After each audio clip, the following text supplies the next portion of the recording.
नमस्ते सदा वत्सले मातृभूमि। जय हिंद दोस्तों। आज के टॉप डिफेंस हेडलाइंस हैं। तीसरे ड्राई कावेरी इंजन का फैब्रिकेशन हुआ शुरू।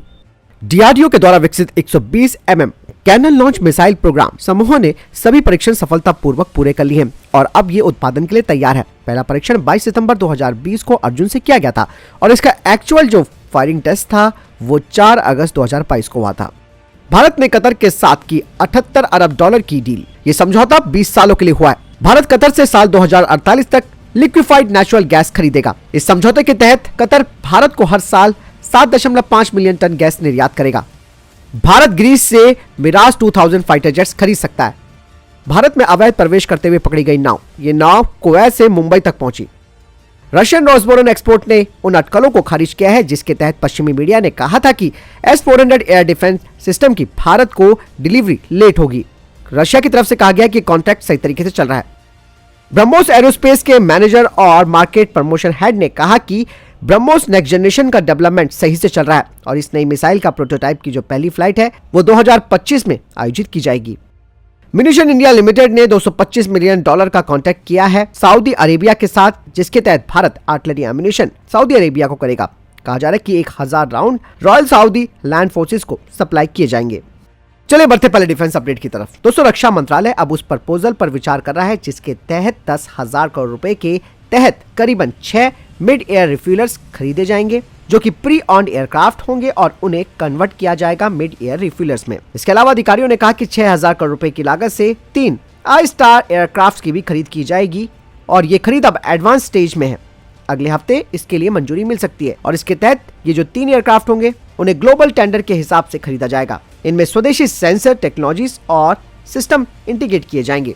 बढ़ते नेक्स्ट अपडेट की तरफ। दोस्तों, आपको बता दें कि लॉकहीड मार्टिन अब भारत के medium transport aircraft transport contract को हासिल करने की उसने एक रणनीति बनाई है जिसके तहत उसने C-130J की जो कंपोनेंट्स की सप्लाई है उसे बढ़ा दिया है और ये भारत में बनेंगे, जिसके लिए वो टाटा लॉकहीड मार्टिन एरोस्ट्रक्चर लिमिटेड में इन्हें रोल करेगा। लॉकहीड मार्टिन का लक्ष्य है कि इंडो पैसिफिक रीजन में भारत इनका हब बन सकती है क्योंकि कई देश पुराने C-130 वेरिएंट का इस्तेमाल कर रहे हैं और वो अब इन्हें अपग्रेड करना चाहते हैं। इसके अलावा लॉकहीड मार्टिन ने भारत को KC-130J जो टैंकर वेरिएंट है उसका भी ऑफर किया है जो कि भारत की एरियल रिफ्यूलिंग क्षमता को बढ़ाएगा। इस तरीके से दोस्तों लॉकहीड मार्टिन ने एक जबरदस्त पैक भारतीय वायुसेना को दिया है। ये काफी आकर्षक हो सकता है, लेकिन फैसला क्या होता है ये तो वक्त बताएगा। चलिए बढ़ते हैं नेक्स्ट अपडेट की तरफ। HAL ने सफलतापूर्वक MiG-29 के एयरक्राफ्ट के लिए न्यू मिशन कंप्यूटर्स का सफलतापूर्वक परीक्षण कर लिया है और अब पूरी MiG-29 के फ्लीट का फेस अपग्रेड किया जाएगा। बता दें कि ये जो नया मिशन कंप्यूटर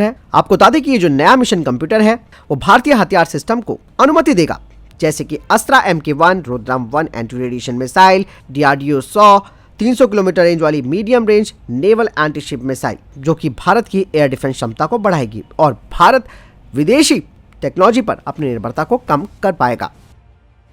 चलिए बढ़ते नेक्स्ट अपडेट की तरफ। आत्मनिर्भरता की दिशा में एक महत्वपूर्ण कदम उठाते हुए हिंदुस्तान एरोनॉटिक्स लिमिटेड और एरोनॉटिकल डेवलपमेंट एस्टेब्लिशमेंट यानी कि EDE ने GTSU-110M2 जेट ईंधन स्टार्टर के एक स्वदेशी संस्करण को डिजाइन और विकसित करने की योजना बनाई है। आपको बता दें कि ये जो एडवांस स्टार्टर होगा वो विशेष रूप से कावेरी इंजन के लिए तैयार किया जाएगा और इसका इस्तेमाल घातक फाइटर एयरक्राफ्ट प्रोग्राम में भी किया जाएगा। वर्तमान में जो GTSU-110M2 है ये एक 110 किलोवाट पावर टर्बोशाफ्ट इंजन है जो लाइट कॉम्बैक्ट एयरक्राफ्ट यानी कि LCA तेजस के लिए जेट ईंधन स्टार्टर के रूप में काम करता है।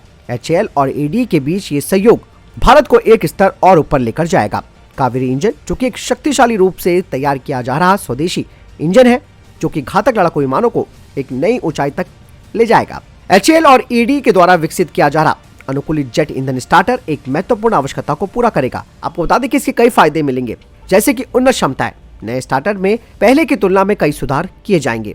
इसके अलावा कावेरी इंजन की जो हाई पावर डिमांड है उसे पूरा करने के लिए उन्नत स्टार्टर में अधिक शक्तिशाली टरबाइन लगाया जाएगा जो संभावित रूप से वर्तमान के GTSU-11M2 की 110 किलोवाट क्षमता से अधिक होगा।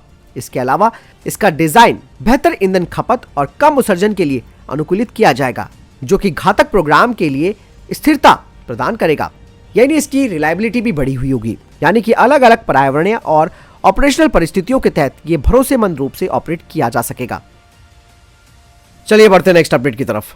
दोस्तों, आप सब जानते हैं कि ग्रीस के प्रधानमंत्री जल्द ही भारत आने वाले हैं और इस दौरान अब ये उम्मीद लगाई जा रही है कि ग्रीस एयरफोर्स अब भारत को 18 रिटायर्ड मिराज 2000 EGM/BGM जेट बेचने की पेशकश कर सकते हैं, क्योंकि भारतीय वायुसेना 2035 तक मिराज 2000 के बेड़े को बनाए रखेगी और यही नहीं, इसके लिए भारतीय वायुसेना स्पेयर पार्ट्स की भी तलाश कर रही है। ग्रीस के प्रधानमंत्री की यात्रा के दौरान इस मुद्दे पर बातचीत हो सकती है। बदले में भारत भी कुछ भारतीय हथियार जैसे कि ब्रह्मोस या फिर छोटे हथियारों का ऑफर ग्रीस को कर सकता है।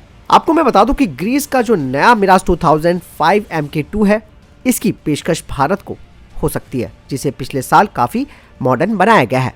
और ग्रीस दोस्तों फ्रांस के राफेल फाइटर जेट के लिए पैसे भी इकट्ठा कर रहा है, जो कि उनकी सर्विस में भी मौजूद हैं। कहा जा रहा है कि पुराने मिराज 2000 को उनके रिटायर होने के बाद पेश किया जाएगा। आपको बता दें कि भारतीय वायुसेना के मिराज 2000 ने काफी महत्वपूर्ण भूमिका निभाई है। आपको बता दें कि 1999 से लेकर 2019 तक मिराज फाइटर जेट ने पाकिस्तान पर जमकर बमबारी की है, इसीलिए ये भारतीय वायुसेना का सबसे भरोसेमंद फाइटर जेट है। चलिए बढ़ते नेक्स्ट अपडेट की तरफ। बॉर्डर रोड ऑर्गेनाइजेशन ने अरुणाचल प्रदेश के सेला दर्रा यानी कि सेला पास में 2 सुरंगों का निर्माण पूरा कर लिया है, जिसमें से एक सुरंग 900 तो दूसरी सुरंग 1600 मीटर लंबी है। बता दें कि इन दोनों सुरंगों के बन जाने के बाद भारतीय सेना और साथ ही जो आम लोग हैं वो पहले के मुकाबले 3 घंटे कम समय में अपने गंतव्य तक पहुंच सकते हैं। दोनों सुरंगों के बन जाने के बाद भारतीय सेना अब तवांग तक आसानी से पहुंच जाएगी। तवांग में अक्सर आपने देखा होगा कि चीन और भारत की झड़प होती रहती है और भारतीय जवान उन्हें वापस खदेड़ भी देते हैं। अब तक दोस्तों सर्दियों के मौसम की वजह से तवांग पहुंचना काफी कठिन हो जाता था, इसीलिए हवाई रास्ते का इस्तेमाल किया जाता था। आपको बता दें कि आने वाले कुछ हफ्तों में प्रधानमंत्री नरेंद्र मोदी इन दोनों टनलों का उद्घाटन करेंगे। बढ़ते नेक्स्ट अपडेट की तरफ। CDS जनरल अनिल चौहान ने देश को आत्मनिर्भर बनाने पर जोर दिया, खास करके डिफेंस स्पेस इकोसिस्टम के क्षेत्र में।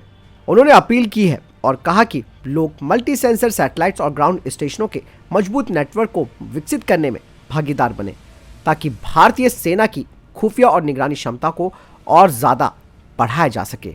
यही नहीं, उन्होंने कहा कि इन क्षेत्रों में जरूरतों को पूरा करने के लिए 25,000 करोड़ रुपए की धनराशि भी निर्धारित की गई है और इन पैसों का इस्तेमाल जासूसी सैटेलाइट्स के निर्माण से लेकर सिक्योर कम्युनिकेशन नेटवर्क को विकसित करने में किया जाएगा और इसमें निजी उद्योगों के लिए एक बड़ा अवसर भी है। यही नहीं, CDS अनिल चौहान ने नाविक को मजबूत करके स्वदेशी पोजिशनिंग और नेविगेशन और टाइमिंग यानी कि PNT सेवाओं को विकसित करने की आवश्यकता पर भी काफी फोकस किया है। साथ ही उन्होंने बताया कि इससे भारतीय रक्षा बल इन जरूरतों के लिए विदेशों पर निर्भर नहीं रहेंगे। चलिए बढ़ते नेक्स्ट अपडेट की तरफ।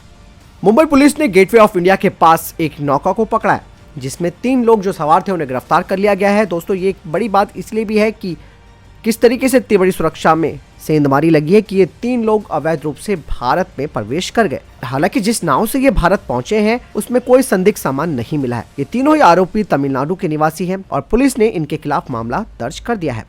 साथ ही पुलिस ने बताया कि भारत में अवैध रूप से प्रवेश करने के लिए जो जरूरी प्रक्रिया है उनका इन्होंने पालन नहीं किया। तीनों के खिलाफ पासपोर्ट अधिनियम की दंडात्मक धारा 6A के साथ 3A के तहत मामला दर्ज करके उन्हें गिरफ्तार कर दिया गया। दरअसल ये तीनों व्यक्ति भारतीय ही हैं जो कि काम के सिलसिले से कुवैत गए थे, लेकिन वहां के एजेंट के साथ इनकी बनी नहीं और ये वहां से भाग चले।